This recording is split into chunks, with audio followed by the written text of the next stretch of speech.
Welcome to the Italian Wine Podcast. This episode is brought to you by Viticulture International Academy, announcing the 24th of our Italian Wine Ambassador courses to be held in London, Austria, and Hong Kong from the 27th to the 29th of July. Are you up for the challenge of this demanding course? Do you want to be the next Italian Wine Ambassador? Learn more and apply now at viticultureinternational.com.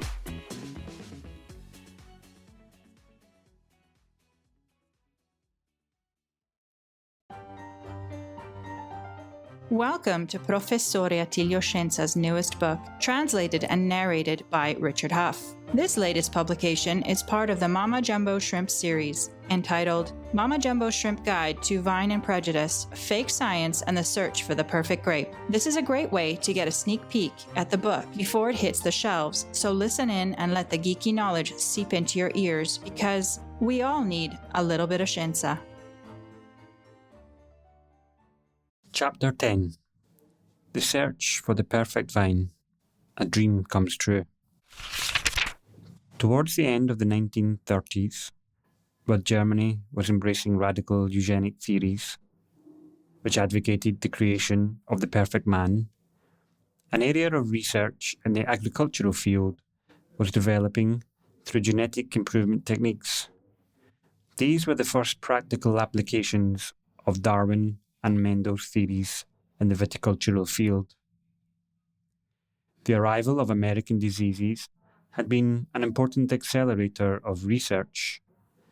The Muckenberg Institute near Berlin, led by Erwin Bauer and Bernhard Husfeld, set itself the ambitious goal of creating the ideal vine, a phoenix vine, that from the very first appearance of phylloxera in Europe represented the dream and the torment of scientists and botanists all over the world.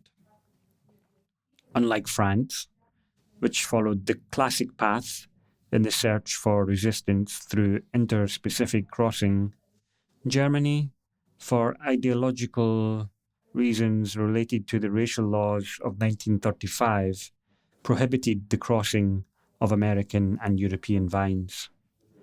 In fact, Germany had developed a selection project through successive cycles of self-fertilization of Vitis vinifera, with the aim of favouring the emergence of individuals in which the characteristics of resistance were the result of genetic segregation processes. By sowing about 10 million rising seeds, 8 plants that tolerated mildew were created. This finding was communicated to the scientific world at the International Congress of Vine and Wine in 1938, but the onset of war prevented these results from being properly disseminated and evaluated.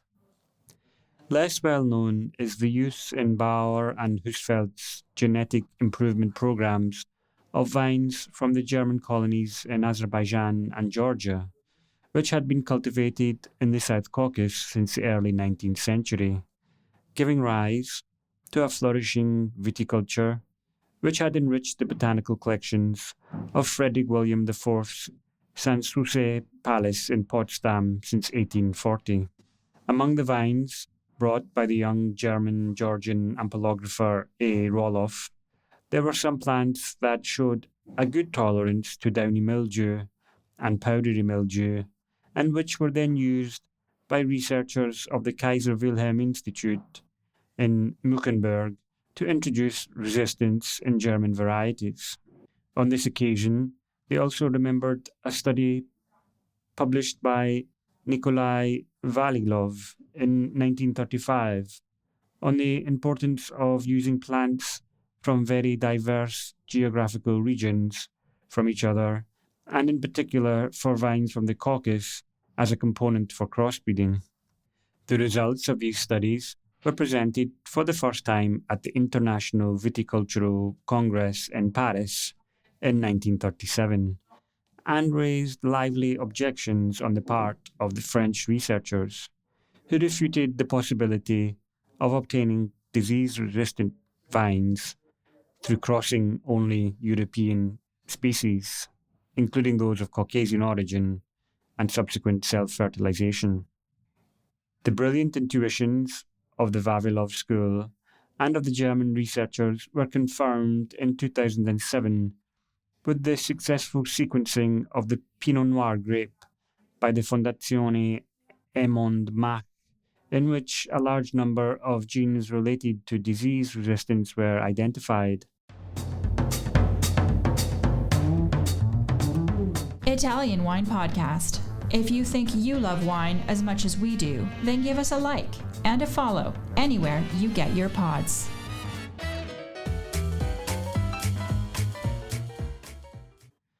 Understanding the Pinot Noir genome could eventually provide a valuable tool for creating disease-resistant varieties without altering the quality of the resulting wine. Recent economic and social events, as well as growing consumer demand for wines obtained from grapes produced with less chemicals, has given new impetus for genetic improvement projects related to resistance. The first results of this new cycle of crossings, which sees Italy ahead of other countries, are represented by the 10 vines developed by the University of Udine in collaboration with Vivae Cooperativa Rauscedo, alongside Friulian entrepreneurs that are now listed in the official National Register of Varieties authorized for cultivation. Can we then consider the objective of the ideal vine achieved? For various reasons, we must unfortunately note that the goal of the perfect vine has not yet been achieved. There are regulatory difficulties. European legislation does not yet allow the use of resistant wines in the production of DOC wines, and many Italian regions have not allowed their cultivation in the territories they administer. And compositional problems. For some resistant to red berries, the contents of diglucosidic anthocyanins are not compatible with the European standard. For these reasons, and to broaden the consensus among those winemakers who believe in their native wines, as well as continuing to follow the path of recurrent crossing by introducing italic varieties, new research approaches are needed.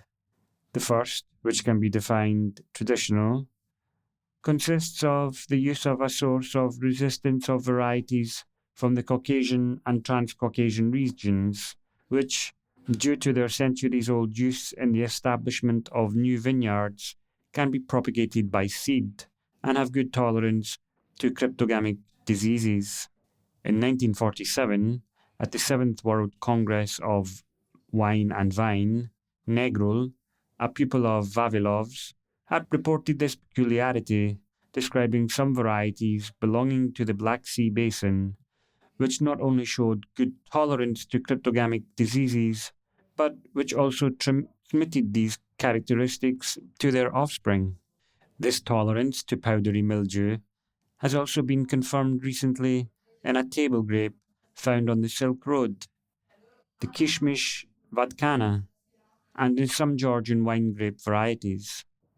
But the future is reserving some very interesting surprises for European winemakers. The progress of knowledge derived from the discovery of restriction enzymes in the 1970s, of the totipotency of plant cells around the 1980s, the creation of the first transgenic plant in 1983, and finally, the decryption of the genome of the vine, published in the second half of the 1990s, will allow the application of the so-called genome correction or genome editing. Through the creation of cisgenetic and intragenetic individuals, some Italian vines will be able to resist cryptogamic diseases by promoting the expression of genes that code for the synthesis of antifungal substances, without other traits of the genome carrying unwanted qualitative characteristics being able to express themselves in the plant, as it happens instead in the crossing. Without going into methodological details, however, it is important to state that these are not GMOs, but plants that can be considered as clones, as the genetic variation is minimal and limited, similarly to what happens spontaneously in nature through mutations. However, it is not a simple intervention. It will take a few years to fine-tune the transformation techniques, especially with regard to the regeneration of calyces, and to verify the effect of genetic intervention on the quality of wines at a viticultural and oenological level. Furthermore, only a few vines, those that have the greatest economic impact on the image of Italian wine, or that are grown in densely populated areas, will be transformed in a first phase. The motto of this ambitious project could be the expression which the dying Goth repeated and which he made his first pronounce, Mehr Licht, more light, where the light brought by the discoveries of genetics should illuminate our viticulture in the coming years. It also remains to clarify what the behavior of the European Union will be in the classification of these plants, and subsequently in the use of these clones in the DOC wine specifications and in the intellectual property of the transformed variety. Some might be tempted by the thought that the results obtained from the correction of the genome may represent an obstacle to the spread of organic viticulture. Exactly the opposite is true. In what way? Organic viticulture is rapidly evolving from an alternative to defense with systemic chemistry to a production system which takes into account the new perception that the consumer has of the quality of wine, increasingly linked to the social environment of production, and therefore towards an alliance for the environment and common good. Resistant vines, therefore, represent an obligatory step towards this new concept of sustainability in compliance with the objectives of the recovery plan. In order for genome editing to have a prospect of success, a prerequisite is necessary: the anthropological intention to share the research project. What does this mean? That it is necessary to have courage to face together, researchers and producers, the risks and fears that have prevented genetic innovation in recent years. Kant said, sapere aude, have the courage to know. The interference of RNA represents a new biotechnological tool for the control of fungal pathogens of the vine. The effectiveness of RNA is made possible by the presence in the vine of a susceptibility gene, which acts in a certain sense as a target gene that allows the parasite to identify the host to attack.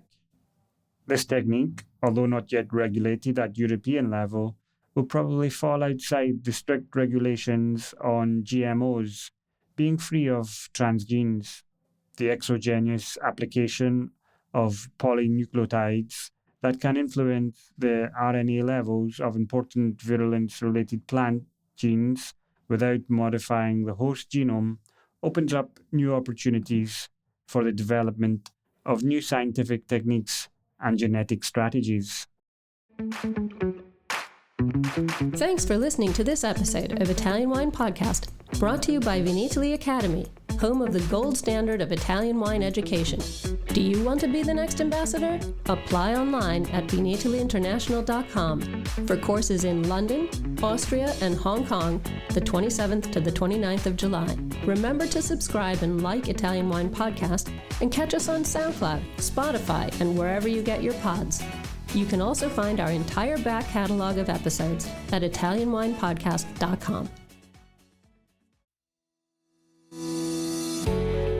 Hi guys, I'm Joy Livingston and I am the producer of the Italian Wine Podcast. Thank you for listening. We are the only wine podcast that has been doing a daily show since the pandemic began. This is a labor of love and we are committed to bringing you free content every day. Of course, this takes time and effort, not to mention the cost of equipment, production, and editing. We would be grateful for your donations, suggestions, requests, and ideas. For more information on how to get in touch, go to ItalianWinePodcast.com.